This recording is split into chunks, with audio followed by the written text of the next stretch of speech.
Assalamualaikum warahmatullahi wabarakatuh.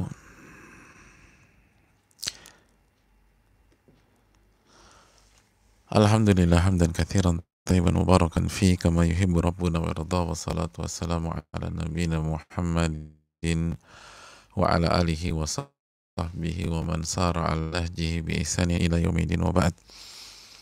Saudaraku yang semoga Allah muliakan, hadirin sekalian, tidak ada kata yang pantas untuk kita ucapkan pada kesempatan kali ini kecuali bersyukur kepada Allah Subhanahu wa taala atas segala nikmat dan karunia yang Allah berikan kepada kita. Sebagaimana salawat dan salam semoga senantiasa tercurahkan kepada junjungan kita Nabi kita Muhammadin sallallahu alaihi wasallam beserta para keluarga, para sahabat dan orang-orang yang istiqomah berjalan di bawah naungan sunnah beliau sampai hari kiamat kelak. Hadirin yang Allah muliakan, kita tidak bosan-bosannya bersyukur kepada Allah Subhanahu wa taala atas segala nikmat dan karunia yang Allah berikan kepada kita, sehingga pada malam hari ini, malam yang ke-24, kita masih bisa memiliki kehidupan, jemaah. Iya, terkadang kita sibuk memikirkan bisnis kita yang berantakan, sibuk memikirkan gerai kita yang tutup, atau PHK yang disampaikan oleh perusahaan kita. Tapi kita lupa, bukankah yang terpenting kita masih punya kehidupan? Bukankah yang lebih penting dari itu, detik ini kita masih bernyawa? Apabila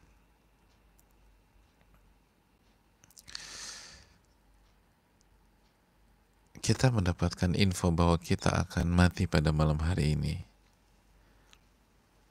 maka bisnis itu tidak ada artinya di mata kita. Pemecatan itu nggak ada harganya di mata kita. Seluruh problematika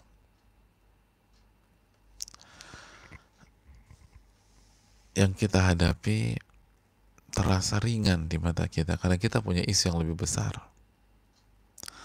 Maka bersyukurlah kepada Allah Subhanahu wa taala ketika sampai malam hari ini kita diberikan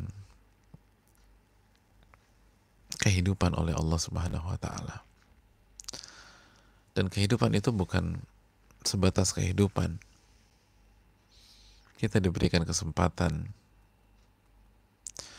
untuk menikmati 10 malam terakhir di Ramadan.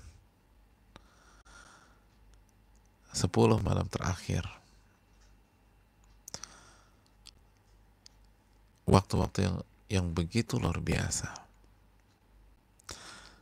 Dan malam hari ini kita masuk ke malam ke-24.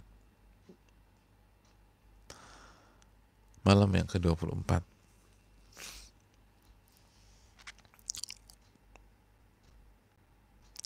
Oleh karena itu, selalulah ingat sabda Nabi SAW, taharrau Lailatul Qadar fil ashril awakhir min Ramadan. Carilah malam Lailatul Qadar di 10 malam terakhir di bulan Ramadan. Betul, penekanannya di witir.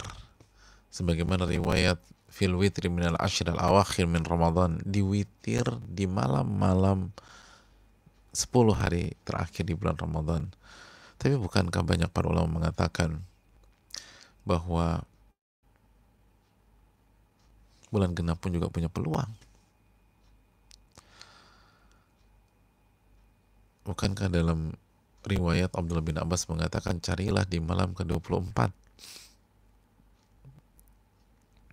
Bukankah sebagian ulama klasik menjagokan malam ke-24? Sebagaimana yang dibawakan Al-Imam Ibnu Rajab misalnya, rahimahullah, dan para ulama-ulama yang lain. Oleh karena itu, saudaraku yang Allah muliakan, sapu bersih, dan sapu bersih. Sebagaimana Nabi kita SAW melakukan sapu bersih. Idza dakhala al-ashru, shadda mi'zarahu, wa ahya lailahu wa aiqadha ahlah. Nabi SAW jika masuk 10 malam terakhir, beliau kencangkan ikat pinggang beliau sebagai simbol semangat beribadah, dan beliau menghidupkan malam-malamnya, dan beliau membangunkan keluarga beliau. Dan kita tahu bersama bagaimana beliau di 10 malam ini. Kana yajtahidu fil ashril awakhir ma la yajtahidu fi ghairih. Beliau bersungguh-sungguh dalam beribadah di 10 malam terakhir dengan kesungguhan yang tidak pernah terlihat di waktu-waktu lainnya. Saudaraku yang Allah muliakan, kita berada di malam ke-24. Menu kita pada malam hari ini adalah sebuah kisah singkat yang ajaib.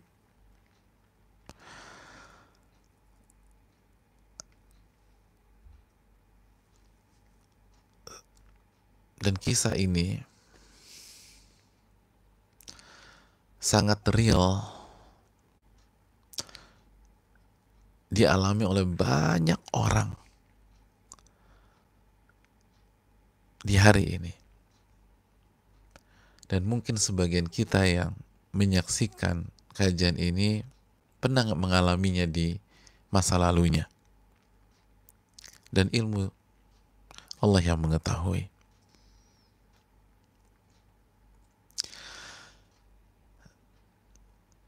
Kisah kita pada malam hari ini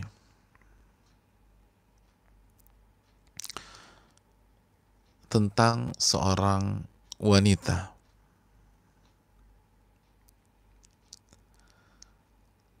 yang melakukan kesalahan fatal, yang terjatuh ke dalam sebuah jurang dosa besar,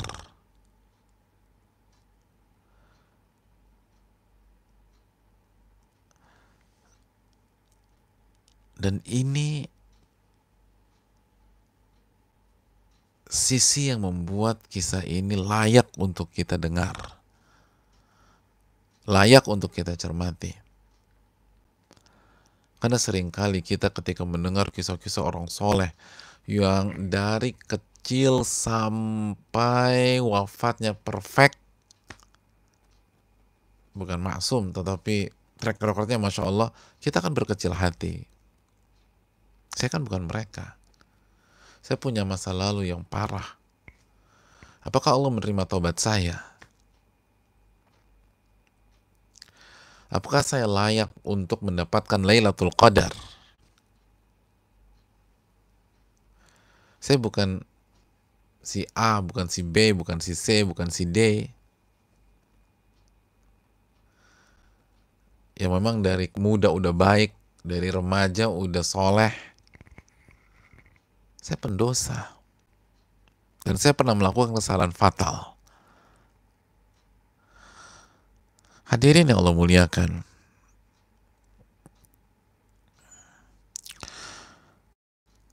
Kalau begitu mari kita simak hadis berikut ini tentang seorang wanita yang suatu hari dengan jiwa besar, dengan keberanian yang tak terbayangkan, mendatangi Rasul Sallallahu Alaihi Wasallam.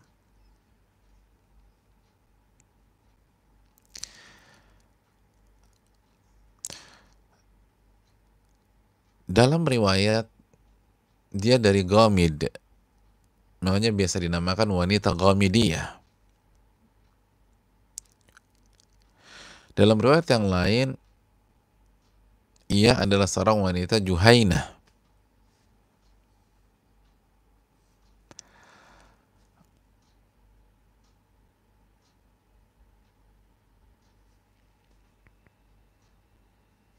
Apa gerangan masalah yang dimiliki dan dibawa oleh wanita tersebut?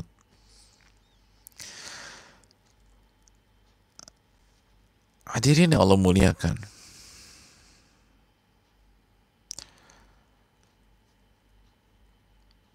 ternyata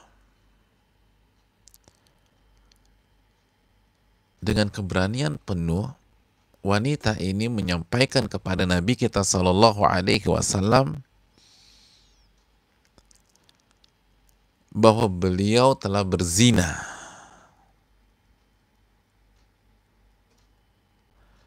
Beliau beliau baru saja berzina atau melakukan zina di beberapa waktu yang lalu.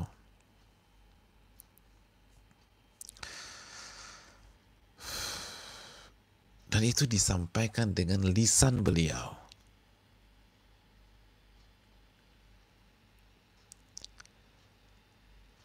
Disampaikan oleh lisan beliau. Allahu Akbar. Di saat banyak orang menyembunyikan atau berbohong tentang dirinya, berbohong tentang kesalahan yang ia lakukan, karena dia nggak mau namanya rusak. Dia ingin terlihat suci di mata komunitasnya.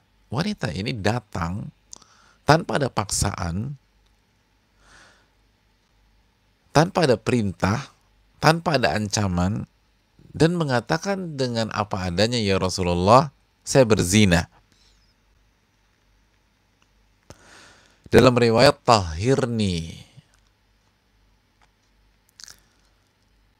tolong bersihkan dosa-dosaku dengan cara hukum aku.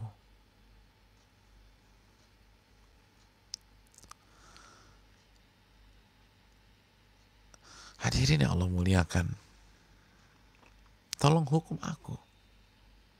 Itu poinnya. Karena mengaku berzina ke Nabi SAW ini bukan tentang sebatas pengakuan dosa. Mengaku berzina ke Rasul SAW pada saat itu artinya adalah siap menghadapi hukuman yang sangat fatal.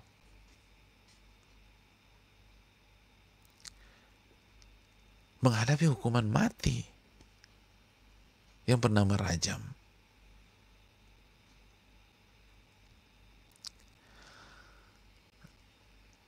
Apakah wanita ini sedang mabuk? Sedang stres?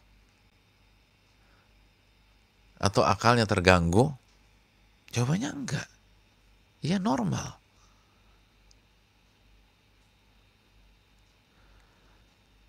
Dan semakin mencengangkan, ia sampaikan bahwa ia sedang hamil. Artinya confirm beliau berzina. Buktinya simpel aja, janin yang ada di perut saya. Dan itu disampaikan secara sukarela. Disampaikan sukarela.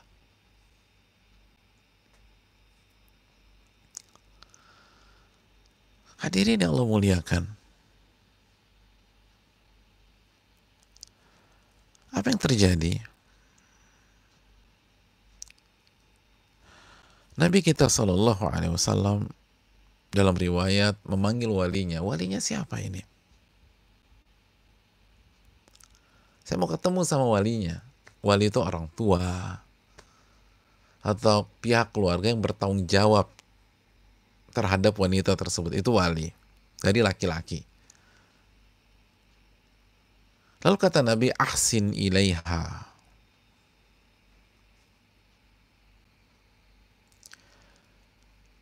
tolong jaga wanita ini, perlakukan dia dengan baik. Dia sedang hamil. Fa'idha wada'at fa'tini. Dan kalau beliau sudah melahirkan, silakan datang lagi ke saya. Hadirin yang Allah muliakan, dalam riwayat yang lain, riwayat Imam Malik, Nabi SAW mengatakan, idhabi hatta tada'i.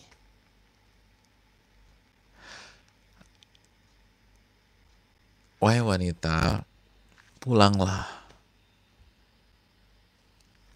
pulanglah, pergilah sampai kamu melahirkan.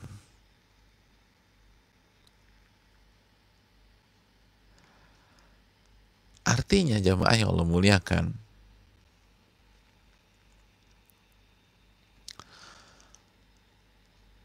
Nabi ingin menjelaskan bahwa tidak bisa dihukum dalam kondisi hamil, udah pulang, melahirkan.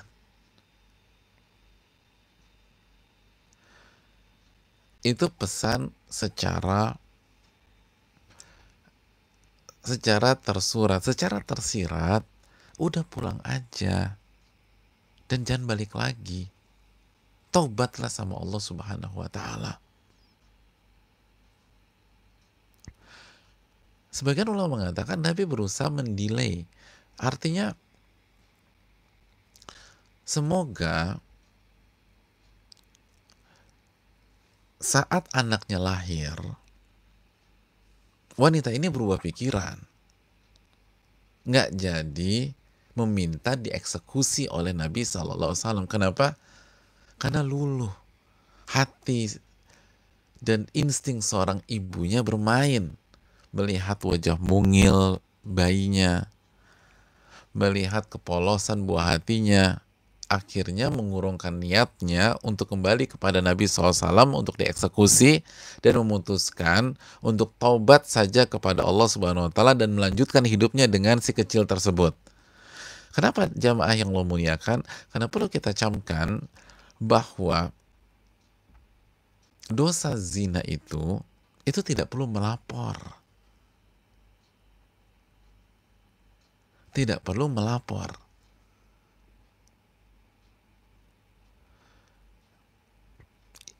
Itu konsep fikihnya.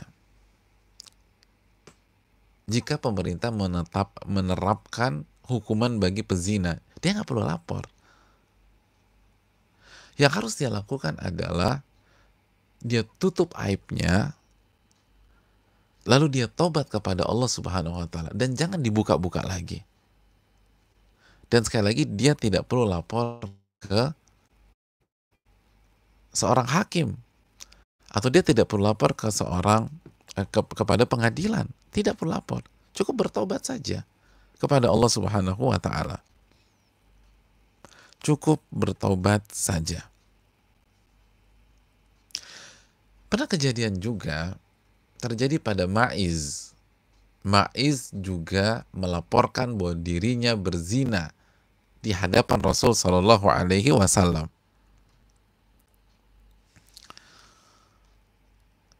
Maka Nabi Shallallahu Alaihi Wasallam alih-alih langsung menghukum dan mengeksekusi Ma'iz, Nabi bilang ke Ma'iz, waihaka irji' fastaghfirillah wa tub ilaih.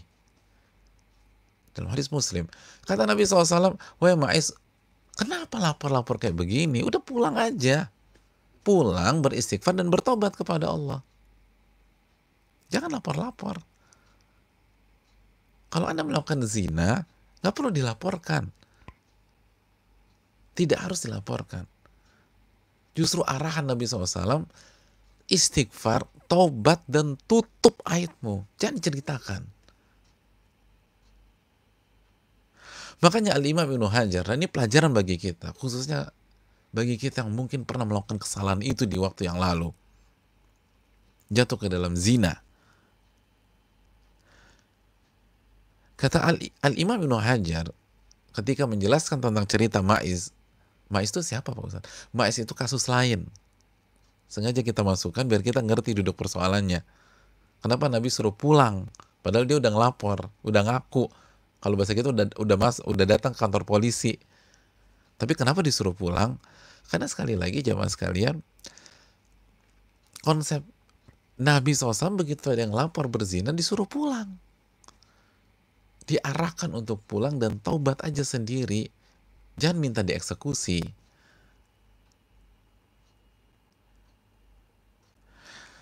Hadirin yang Allah mulia, makanya Al-Imam Ibnu Hajar ketika menjelaskan kisah Ma'iz, kata beliau gini, saya bacakan.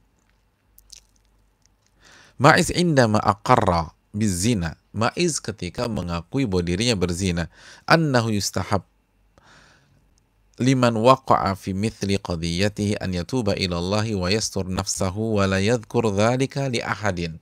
Ini pelajaran, catat baik-baik ketika kita melakukan kesalahan fatal, atau mungkin kita punya sahabat yang melakukan zina pada waktu yang lalu. Kata para ulama, ini langsung dari keterangan Al-Imam Ibnu Hajar Al-Asqalani,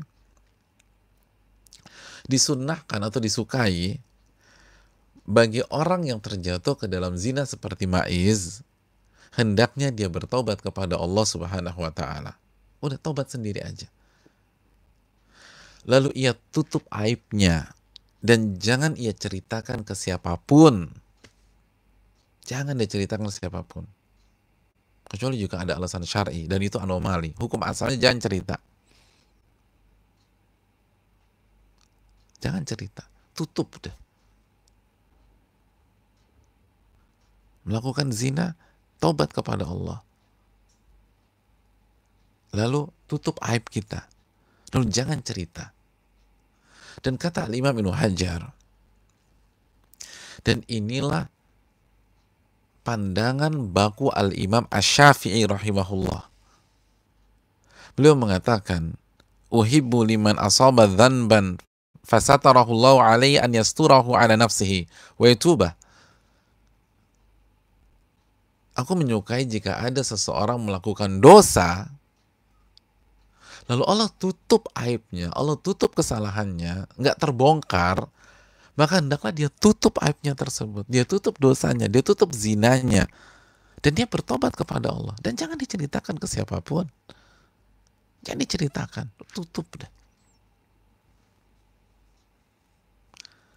Makanya kata Nabi SAW, Maiz kenapa cerita-cerita ke saya? Maiz kenapa lapor ke saya? Udah pulang, beristighfar dan taubat kepada Allah. Maka ketika wanita Qomidiyah atau Juhaniyah ini melapor kepada Nabi SAW, sama, protafnya sama. Idhabi hatta tadai. Udah pulang aja sampai kamu melahirkan. Sama kayak Maiz, pulang, taubat sama Allah. Lihat bagaimana Nabi SAW ya. Ini pelajaran bagi kita dari Nabi kita SAW. Nabi nggak kepo aib orang. Nabi nggak tertarik membahas dosa orang. Nabi nggak tertarik mencari tahu kesalahan atau aib orang. Bahkan ketika orang itu lapor, Nabi justru tegur, kenapa lapor? Kenapa cerita-cerita ke saya? Wayhaka, celaka apa? Kenapa Maiz bilang ke saya? Udah pulang, istighfar, tobat, tutup aib kamu. Nggak perlu cerita-cerita ke saya. Subhanallah. Maka pantaskah kita hari ini stalking aib-aib orang, masa lalu orang, kesalahan-kesalahan orang tanpa ada alasan syar'i? Kalau ada alasan syar'i itu beda. Tapi tanpa ada alasan syar'i, kita kejar aib orang. Bahkan kita buka, kita kepoin, kita pancing-pancing, biar orang yang tahu aib yang kita incar terus menceritakan kepada kita. Subhanallah. Anda lebih ini daripada istighfar aja, taubat. Marah, Allahu Akbar. Nabi nggak marah. Nabi nggak mengatakan, kamu ini bikin malu Nabi kamu. Aku ini dakwah kemana-mana. Ternyata sahabatku sendiri kayak itu. Anjing nggak berani dinyinyirin sama ulama dulu. Nggak berani dicela. Karena khawatir al jaza min jinsil amal. Balasan tergantung jenis perbuatan. Anda cela, Anda dicela. Anda nyinyir kepada saudara Anda karena dosa yang dia lakukan. Bisa jadi dia udah bertobat dengan membawa dosa tersebut. Akhirnya Anda akan terjatuh dengan hal yang sama. Dan ini sering terjadi. Ini sering terjadi. Sebagai hukuman, Nabi nggak demikian. Zina itu dosa besar, jamaah. Besar. Suruh pulang. Itu menunjukkan ada harapan besar bagi orang yang berzina untuk bertobat kepada Allah. Kalau tidak ada harapan, Nabi nggak mungkin suruh pulang. Nabi nggak mungkin suruh bertobat. Nabi nggak mungkin suruh orang itu untuk beristighfar. Ini menunjukkan separah apapun dosa kita, bertobatlah kepada Allah. Apalagi di malam-malam ini. Ini malam ampunan. Man qama lailatal qadri imanan wahtisaban ghufira lahu ma taqaddama min dzambi. Barang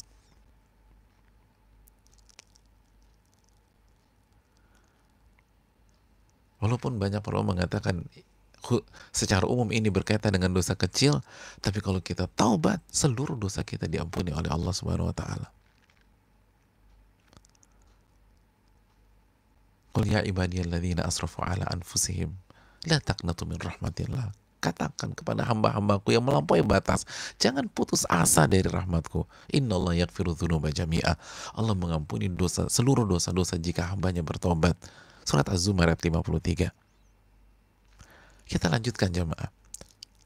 Maka Nabi SAW mengatakan, idhabi hatta tadai. Pulanglah. Udah tobat aja. Istighfar, pulang.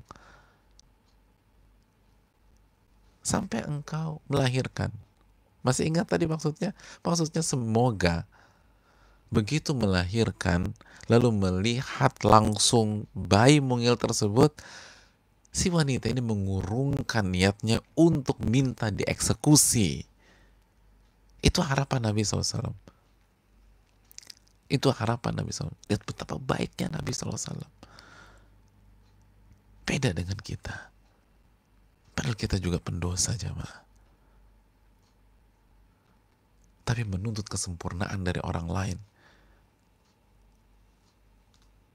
Tapi di waktu yang bersama mengharapkan aib-aib kita dimengerti dan diberikan uzur oleh pihak lain. Tapi kita pribadi nggak memberikan uzur kepada saudara kita. Semoga Allah menjaga kita dari sifat seperti ini. Apa yang terjadi? Falamma wadu'at. Dan ketika wanita ini melahirkan, udah lahir nih. Berapa bulan kemudian? Melahirkan 9 bulan, 10 hari, mungkin 8 bulan, mungkin 7 bulan setelah kejadian, melahirkan. Ya Allah hadirin, datang lagi ke Nabi SAW. Atatu, datang lagi. Allahu Akbar. Dan wanita menyebut, ya Rasulullah, aku sudah melahirkan. Allahu Akbar. Minta dieksekusi.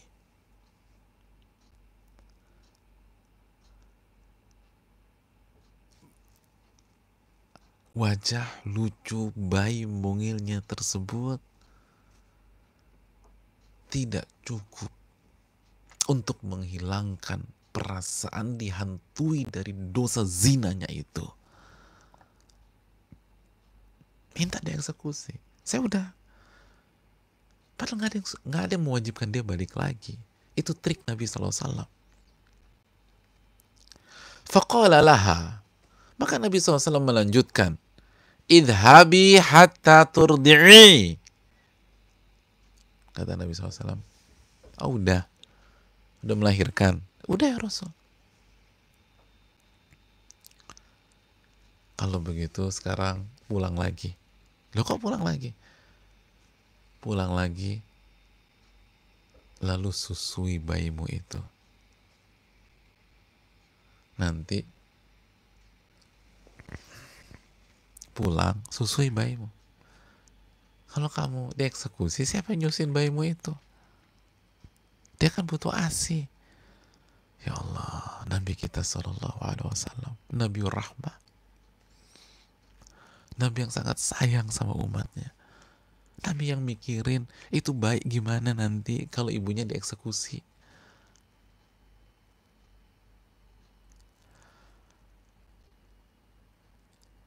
Lalu kita nggak mengikuti sunnahnya. Bahkan kita menertawakan salah satu atau sebagian sunnahnya. Padahal Nabi kita sangat sayang sama kita. Ini pendosa jamaah. yang dipikirkan sejauh ini oleh Nabi kita Sallallahu Alaihi Wasallam adalah wanita yang melakukan dosa besar bernama zina. Bukan sosok yang baru saja mencetak prestasi di medan jihad, atau prestasi di bidang sholat, atau prestasi di malam 10 malam terakhir, atau prestasi menghatamkan Al-Quran di Ramadan sebanyak puluhan kali.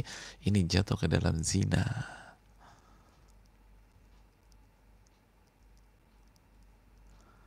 Pulang, susui bayimu. Ya Allah, masihkah kita putus asa di 10 malam ini?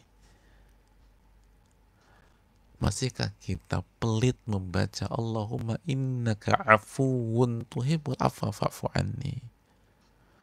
Ya Allah yang maha pengampun dan menyukai ampunan, mencintai ampunan. Ampunilah kesalahan-kesalahanku. Ini malam-malam terbaik jamaah.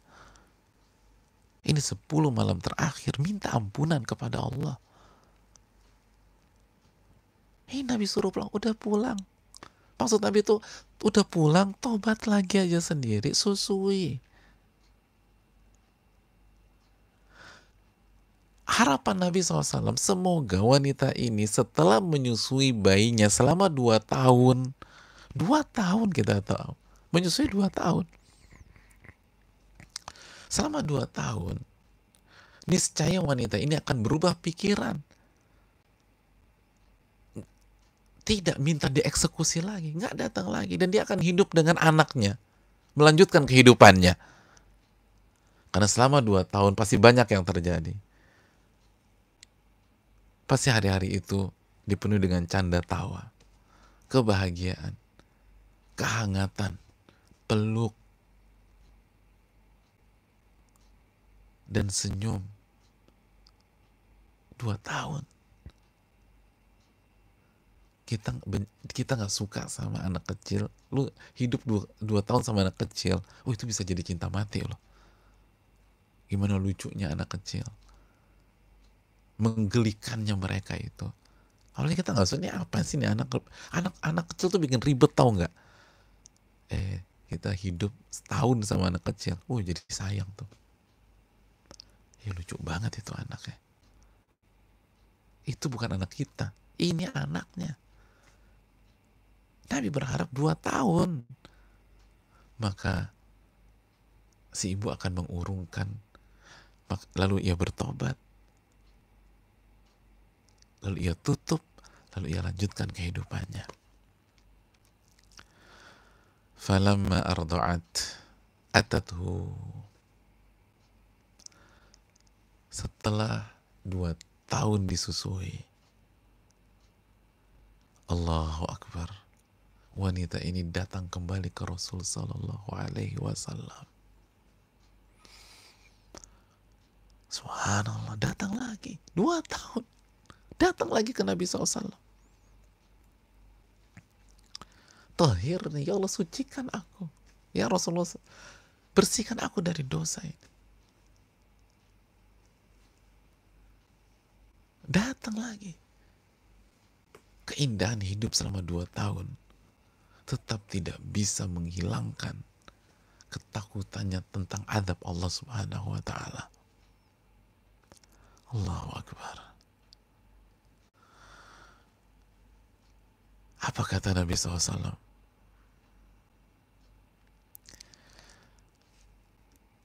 Belum selesai sampai di situ. Nabi masih mengatakan, idhabi hatta tastaudi'i. Ya Allah, nih wanita luar biasa. Kata Nabi, pulang lagi. Suruh pulang lagi jamaah. Apalagi ini PR dari Nabi SAW. Nabi bilang, anakmu kan baru 2 tahun. Anakmu kan baru 2 tahun, baru selesai disusui, baru disapi. Dalam riwayat yang lain dia bawa anaknya, lalu dia buktikan anaknya dikasih makanan lain, udah disapikan ya Rasul, udah nggak tergantung dengan air susuku lagi. Oke, sekarang eksekusi aku. Kata Nabi, ini anak baru 2 tahun. Kalau engkau meninggal, terus siapa yang rawat? Sekarang mending kamu pulang, lalu cari siapa yang bisa ngerawat dia dulu sebelum dieksekusi. Oh gitu ya. Pulang lagi nih wanita. Subhanallah. Tapi berharap semoga gak ada yang bisa ngerawat dia. Jadi semoga nih ibu mikir, iya siapa yang ngerawat anak saya kalau saya dieksekusi. Hadirin yang Allah muliakan. Fastauda'athu. Ternyata nih wanita menemukan orang yang akan merawat anaknya tersebut. Ketemu. Nggak dijelaskan siapa, tapi ketemu. Tsumma ja'athu. Lalu kembali datang ke Rasul Sallallahu Alaihi Wasallam.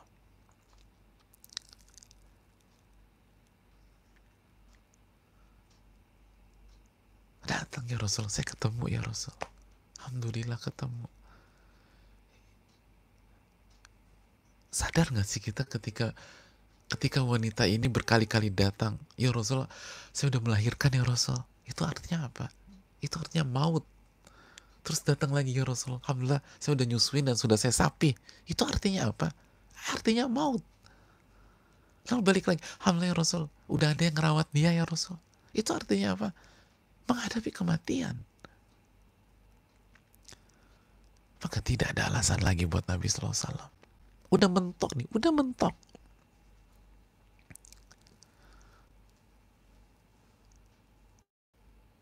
Fa'amara biha fa'aqima 'alaiha al-hadd atau fa'uqima 'alaiha al-hadd fa'uqima 'alaiha al-hadd. Maka Nabi memerintahkan sahabat-sahabatnya yang berwenang untuk mengeksekusi wanita tersebut. Akhirnya wanita itu dirajam. Hadirin yang Allah muliakan. Dalam riwayat yang tadi kita bacakan, riwayat Imam Malik, dalam riwayat jamaah, ketika dirajam,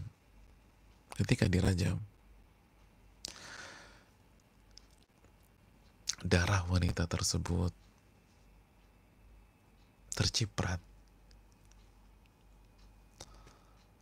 dan mengenai salah satu sahabat.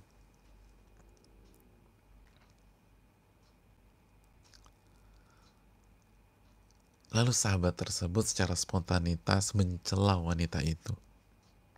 Spontanitas, kena darah, lalu dicela.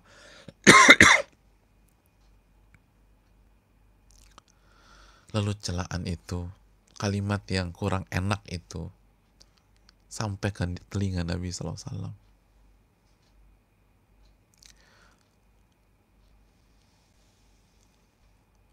Apa kata Nabi Sallallahu Alaihi Wasallam? Dalam riwayat yang lain, sebelum saya sebutkan komentar Nabi, dalam riwayat yang lain, Nabi ingin mensolatkan wanita itu. Lalu Umar kaget. Umar bertanya, "Tusolli alaiha ya Nabiyallah wa qad zanat."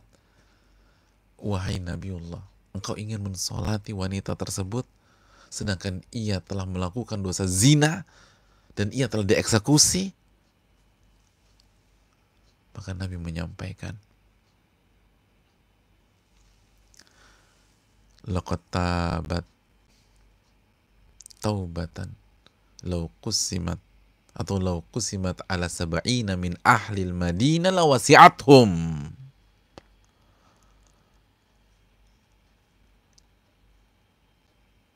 Wahai Umar, dalam riwayat Nabi menyampaikan kepada yang mengucapkan kalimat yang gak enak itu, ketahuilah wanita ini sudah bertaubat. Wanita ini sudah bertaubat.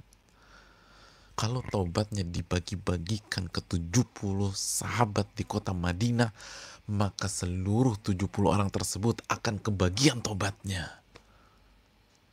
Allahu Akbar. Taubatnya skala 70, 1:70.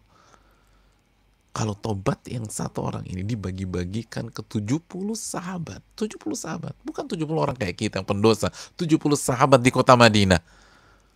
Lawasi'athum. Maka cukup untuk 70 sahabat tersebut. Taubat dengan level 70 sahabat.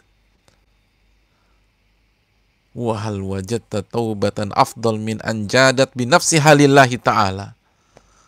Apakah engkau pernah melihat taubat yang lebih indah dibanding taubat seseorang yang mengorbankan nyawanya untuk Allah Subhanahu wa ta'ala?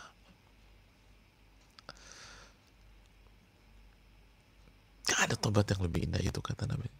Apakah engkau pernah melihat taubat yang lebih indah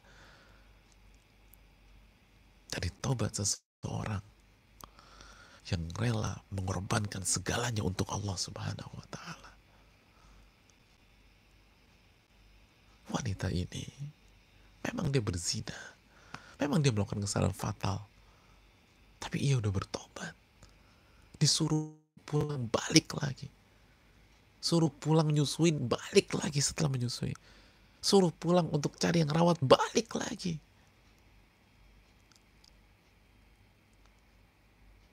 Ada tobat yang lebih indah dari itu. Ya Allah jamaah, kita ini sering ngeremehin orang karena kesalahan fatal yang dia lakukan. Padahal kita nggak tahu, bisa jadi dia sudah bertobat kepada Allah dengan tobat yang luar biasa. Tapi kita kan nggak pernah dengar bagaimana dia menangisi dosa-dosanya tersebut. Kita nggak pernah tahu bagaimana dia sujud minta pertolongan kepada Allah, minta ampun kepada Allah. Kita nggak pernah melihat ketika dia merengek ampunan kepada Rabbul Alamin. Oh, dengan polosnya, dengan sok sucinya kita celah orang-orang tersebut. Oh, bahaya jamaah. Dan sebaliknya, untuk kita, para pendosa, harapan itu masih ada. Allah sayang sama kita. Yuhibbul afwa. Allah tuh senang dengan ampunan. Asal jujur kita sama Allah. Baca doa Allahumma innaka afuwun tuhibbul afwa fa'fu anni di malam-malam ini.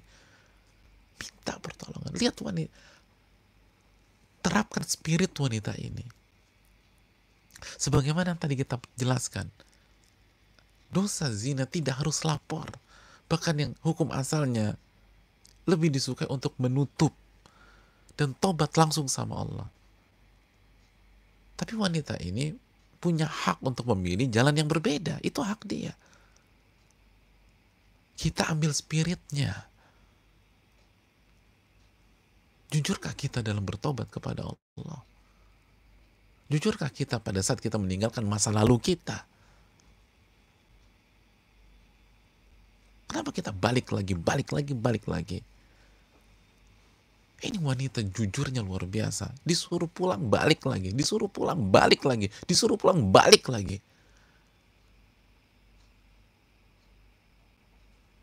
Kita sebaliknya. Disuruh taubat, nggak datang-datang. Disuruh taubat, nggak datang-datang. Disuruh bangun di 10 malam ini, ketiduran lagi. Itu yang namanya taubat jamaah. Wanita ini datang ke kematiannya. Lalu kita di malam-malam ini cukup datang bersimpuh sujud kepada Allah. Tidak ada eksekusi mati di hadapan kita. Lalu kita nggak lakukan itu. Ada harapan besar bagi orang yang berzina dan seluruh dosa-dosa besar yang lainnya jika dia mau bertobat kepada Allah di hari-hari ini.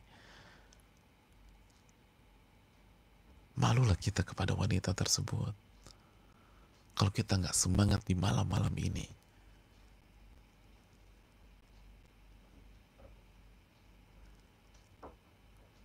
Wanita itu siap mati jika memang ada ampunan di kematiannya. Sekali lagi, wanita tersebut siap mati jika memang ada ampunan di dalam kematiannya. Dan itu hak beliau. Walaupun kita sudah jelaskan perkataan Imam Syafi'i tersebut, tutup saja. Sedangkan kita tidak diarahkan mengikuti langkahnya. Kalau ingin ampunan, hidupkan malam-malam ini.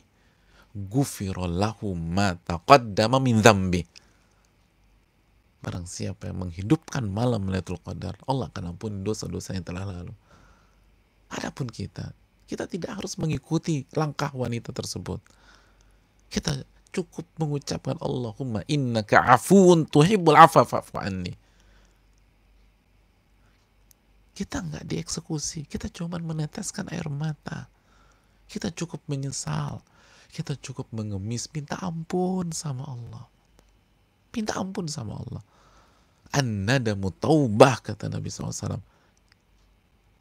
Penyesalan adalah inti dari pertaubatan. Masa nggak bisa juga?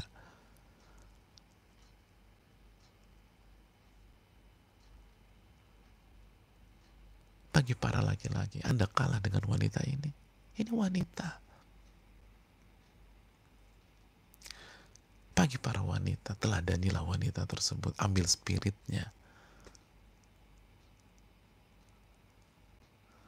Apa yang diminta dari kita di 10 malam ini jauh lebih ringan dibanding yang dilakukan oleh wanita Ghamidiyah atau Juhainah tadi.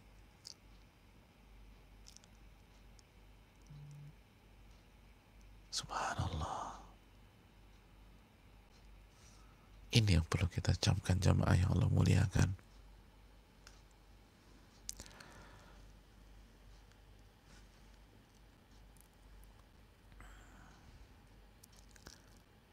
Sekali lagi, bertobatlah kepada Allah.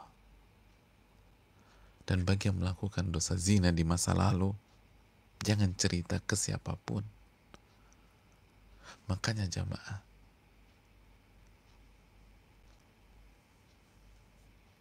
pasangan zina wanita tersebut tidak dibahas di dalam hadis. Dan Nabi tidak pernah mencari tahu, melacak, menginvestigasi siapa pasangan zinanya. Karena kita tahu bersama nggak mungkin orang zina sendirian.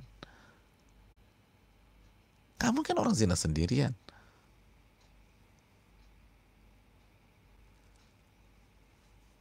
Karena memang hukum asalnya sembunyikan.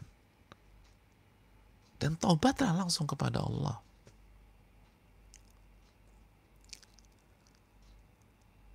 Tapi itu hak seorang wanita Ghamidiyah.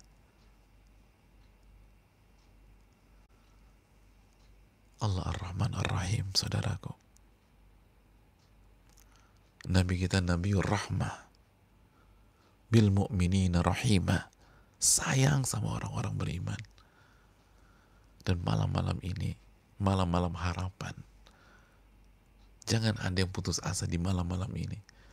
Jangan ada yang mengatakan, pantaskah aku mendapatkan Lailatul Qadar? Jawabannya 1000% pantas. Jika kita kembali kepada Allah Subhanahu wa Ta'ala. Jika kita bertobat kepada Allah. Jangan sampai ada yang mengatakan, aku nggak layak mendapatkan Lailatul Qadar. Siapa yang bilang nggak layak? Allah yang mengatakan, jangan putus asa. Ini malam-malam harapan. Makanya yang mendapatkan Lailatul Qadar siapa? Imanan wahtisaban. Iman dan ihtisab. Ihtisab artinya apa? Berharap mendapatkan ganjaran dari Allah. Berharap. Ini malam-malam harapan. Ini bukan malam-malam pesimis. Ini bukan malam-malam putus asa. Ini malam-malam optimisme dan malam-malam harapan. Orang yang punya harapan dia akan semangat. Orang yang punya harapan dia akan energik. Orang yang punya harapan dia akan bergairah untuk melakukan sesuatu. Coba lihat.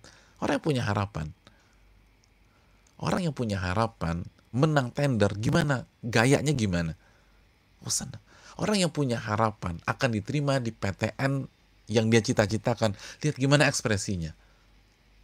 Lalu bagaimana dengan orang yang punya harapan mendapatkan ganjaran dari Allah di 10 malam ini? Ini yang bisa disampaikan.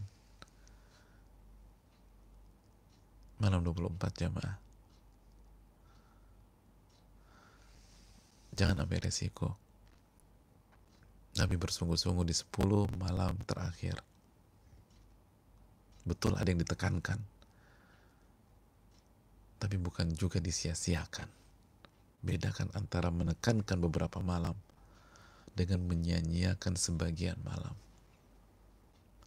Selamat berjuang. Berjuanglah sampai subuh nanti. Kecuali kalau memang kita butuh istirahat, tapi itu sekedarnya saja. Lalu bangkit lagi, doa kepada Allah. Dan optimislah, seluruh dosa dengan mudah Allah ampunkan jika kita kembali kepada Allah Subhanahu wa taala. Ini yang bisa disampaikan. Subhanakallahumma wa bihamdika, la ilaha illa anta, astaghfiruka wa atubu ilaik. Assalamualaikum warahmatullahi wabarakatuh.